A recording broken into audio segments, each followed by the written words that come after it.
Hey everyone. Once upon a time in the northernmost reaches of the world, where the sun disappears for months at a time and the earth sleeps beneath a thick frozen blanket, there lived an old man named Elias. He was 70 years old.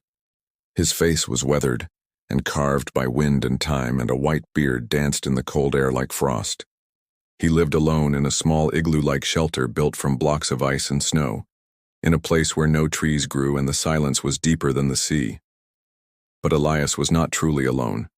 His only companion was a great polar bear named Coda. Coda was no ordinary bear. He was massive, with fur as white as the moon and eyes that gleamed with a deep, ancient wisdom. Elias had found him years ago when the bear was just a cub, lost and crying beside the frozen body of its mother. Most people would have run away from the wild animal, but Elias, who had no children and whose wife had passed long before, saw something different in the cub's eyes. Loneliness, just like his own. He took the cub in, fed him fish and bits of dried seal, and over time they had grown inseparable. Each day in the ice fields was a quiet adventure. Elias and Coda would wake with the pale twilight and walk together across the endless snow. Sometimes they hunted fish near cracks in the ice. Sometimes they just sat in silence, watching the light shift across the sky, waiting for the first stars of the Arctic night to blink into view.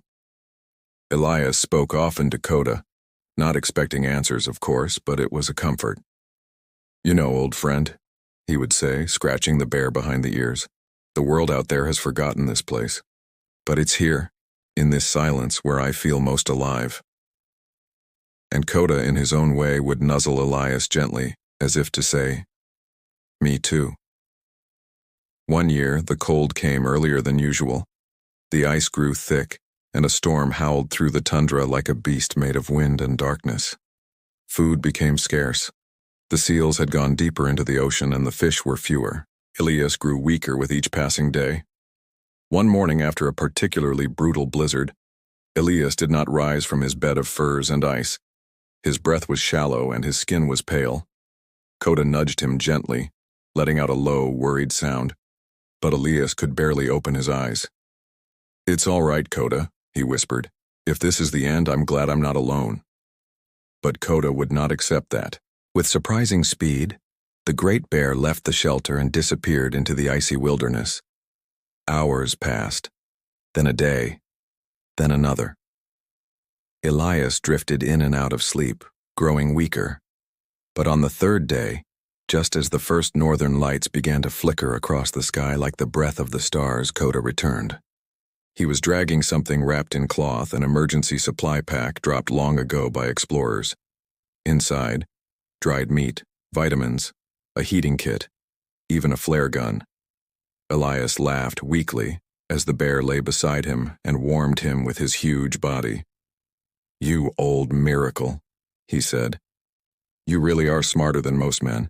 Coda didn't respond, of course, but his presence, his loyalty, gave Elias the strength to hold on. That night, Elias lit the flare, sending a burst of red into the Arctic darkness. And far in the distance, a team of researchers saw it. They came on snowmobiles 2 days later and found Elias, frail but alive, resting with his giant white companion at his side.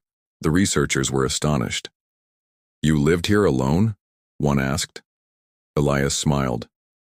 "Not alone," he said, nodding toward Coda. "I had a friend.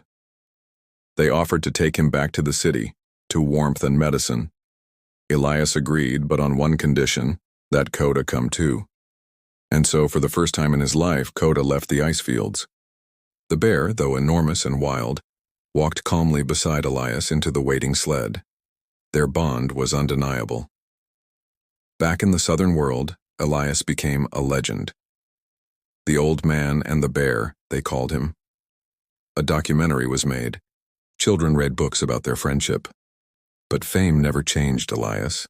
He lived out the rest of his years in a cabin on the edge of a snowy forest, where Coda could still roam free. Each evening, Elias would sit on the porch with a warm blanket on his lap, and Coda lying beside him like a great furry guardian. And when Elias passed away peacefully at the age of 87, it was in the quiet of snowfall, with his hand resting gently on the bear's head. They say Coda remained near the cabin for many years afterward, wandering the woods but always returning to the place where he had found family. And in that part of the world, people still tell the story of the man who lived in the ice and the bear who loved him. The end.